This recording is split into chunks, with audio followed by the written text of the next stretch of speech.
Hello and welcome, fellow digital soldiers, to True Reporting.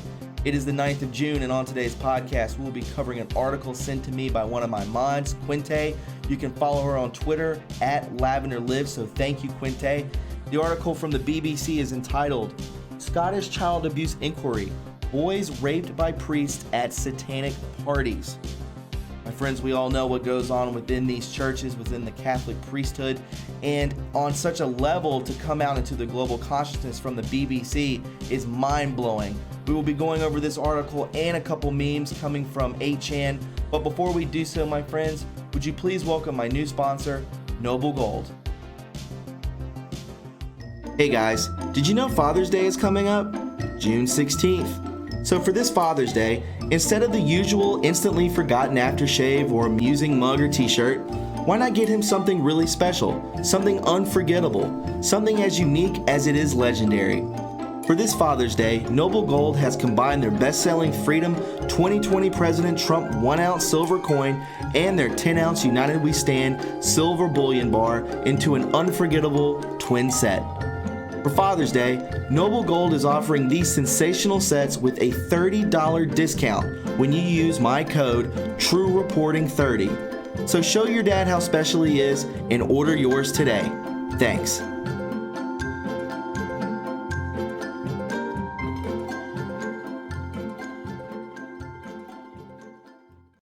All right, guys, let's go ahead and hop into it. This is True Reporting. So we see here, Scottish Child Abuse Inquiry, Boys Raped by Priests at Satanic Parties. This came out June 7th. A child abuse inquiry witness has told how he was raped by priests during satanic drink-fueled sex parties. It is coming out tenfold. Dave Sharp also described a catalog of sexual, physical, and emotional violence at St. Ninian's in Falkland, Fife, between 1971 and 1975. Mr. Sharp from Glasgow said the abuse had left him with lifelong trauma. The independent Scottish Child Abuse Inquiry is looking into detail at historical abuse of children in residential care. Mr. Sharp urged inquiry chairwoman Lady Smith to piece together the jigsaw of victims' accounts and called for a national discussion, on the subject. The 60-year-old, who was waived his right to anonymity, was put into care after his mother died when he was at age 1. Tied up, he stayed in several institutions before going to the Catholic-run care home in Fife. He told how he was groomed, there's that word, groomed, by one of the religious brothers who would tell him he loved him, which no one had ever done before. The inquiry heard then the 12-year-old was later raped. Most of the abuse was to take place in the shower rooms, where the witness would be made to stand in the dark through the night as a punishment. One attack came after he had asked about the whereabouts of a friend who had disappeared. It was later discovered the boy had taken his own life. Mr. Sharp said he was taken to the shower room by a drunken religious brother, tied up and gagged. The witness claimed that he was hung by a cord, threatened with murder if he spoke out, and then was raped. This is Lady Smith. The inquiry is being chaired by her. So this is an angel of a person trying to get the stories out to help these people. He added, "It was from the other day, everything I was under his complete and utter control." Every day from that day forward, he was under complete and utter control. This is called fracturing. They do this all the time with satanic ritual abuse, so on and so forth in Hollywood, in Catholic churches. In underground layers of high profile people. The inquiry heard 2 or 3 boys were trafficked around Scotland. Trafficking, here we go. And Ireland at a time to be used in drink-fueled sex parties, which he described as satanic. What else would it be, right? I mean, you have people being raped inside a church. Why is it always the Catholic Church? Is the Catholic Church even a church? What is it? One occasion in Ireland was said to have involved 10 men taking turns to rape the boys. It was heard priests were among those involved, and incidences took place over the duration of his time at St. Ninian's, which was ran by religious order the Christian Brothers. He left the home aged 16 without any memory other than continually being abused. Drug addiction. It was then that he found out he had a family, but he did not settle and became dependent on drugs and alcohol. Could you blame him? He said he struggled with $100 a day habit for up to 25 years and attempted to kill himself on numerous occasions. Mr. Sharp was married for 5 weeks during this period until his wife died of natural causes. This led him to have a breakdown, and he was taken into hospital care where he found religion and decided to turn his life around. The inquiry before Lady Smith continues on Tuesday, and that's the lady taking care of all these people. Now, this was from a male church, like a male orphanage type deal. This is the female, the other side of it. Scottish child abuse inquiry Nazareth houses were places of fear, and this is from May 30th. So this is the Nazareth house. Some children at the Nazareth House orphanages in Scotland were subjected to sexual abuse of the utmost depravity. The Scottish Child Abuse Inquiry has found. Chairwoman Lady Smith, so she's going after these people too, said the children's homes were places of fear, hostility, and confusion. Youngsters were physically abused and emotionally degraded with impunity. The Sisters of Nazareth Charity said it had apologized for any abuse that took place in its institutions. Oh, so you're just going to apologize for this? No, these people need to be strung up, to be honest.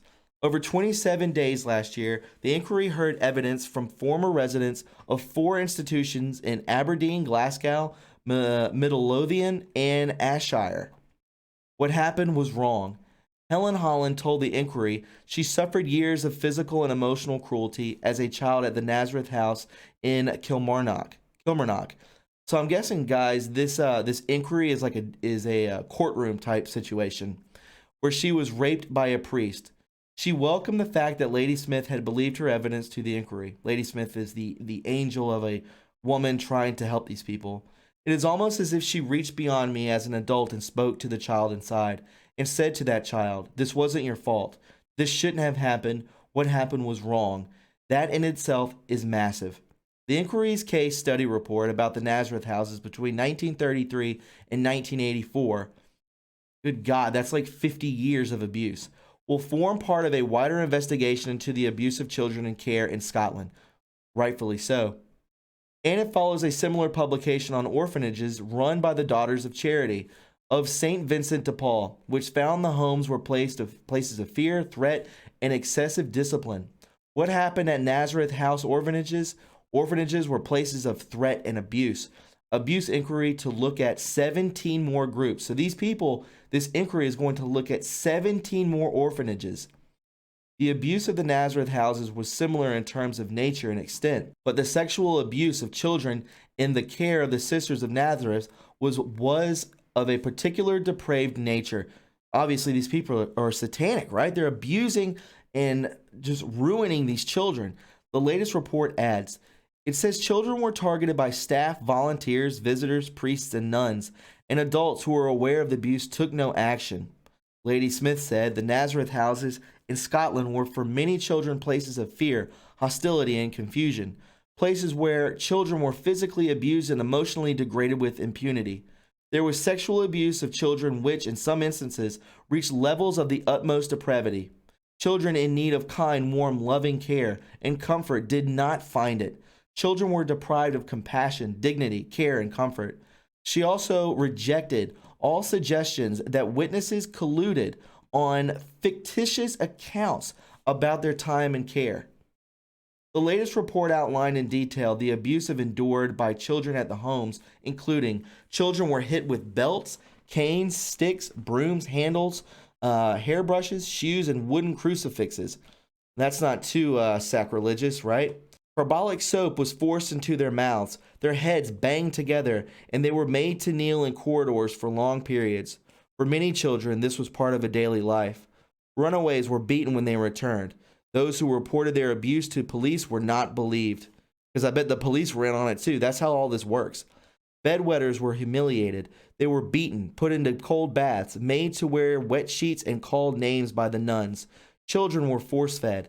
They had to queue for a bath in a state of undress and shared bath water that was too hot or cold or dirty. Emotional abuse included humiliation, coercive control, that sounds like MK Ultra to me, insults, denigration, and unjustified punishments. Children were locked in cupboards. They were routinely separated from their siblings and punished if they tried to make contact with them. It also highlights how the nuns' vow of obedience meant they did not question existing practices. Most of the sisters who gave evidence denied having seen abuse take place. They're liars and they're probably possessed by the devil. The report concludes that they now find it hard to face up to the reality, but that does not mean that the abuse did not happen. The Sisters of Nazareth charity, which no longer runs any residential services for the children in the UK, said it was grateful to Lady Smith for her report. In a statement, it said, "Her report details the suffering and the abuse endured by some of the children in our homes, and for that we are deeply ashamed." Oh, are you deeply ashamed? How about we tie you up on a tree? How about that? As we have said before, we apologize wholeheartedly and unreservedly to those who suffered any form of mistreatment. That's just so like a cop-out. The religious order also paid tribute to the courage of those survivors who testified to the inquiry. The statement concluded, "From listening to their testimonies and reading the report, we now know how deeply the experiences of those years in care have affected their lives. We realize that no apology can do justice to their childhood experience or heal these lasting memories, and we are profoundly sorry for having failed them at the time. The independent inquiry taking place in Edinburgh continues." Good. Let's go ahead and hop into these memes to end out the podcast. I find this very informative, and I think there's going to be more to this. So let's go ahead and do that. So this will be short and sweet, but it caught my eye. So it says, from Justin Sink, "Meanwhile, at the White House, this tree seems to be attempting to make a break for it. Evergreen is falling." Zooming in a little closer from a Q post from April 26, 2018. Define evergreen. Evergreen, Hildebeest, HRC. Evergreen, Hildebeest, HRC. Define evergreen. When do you call a plumber? Ongoing investigations require. So R equals renegade, 0 Hussein, EG, evergreen. Meanwhile, at the White House, this tree seems to be attempting to make a break for it. It is an evergreen. Wow. And this is from June 6, 2019. Remember the bucket in the window? Can somebody please put in the comment section what that was all about? Did anything come of that?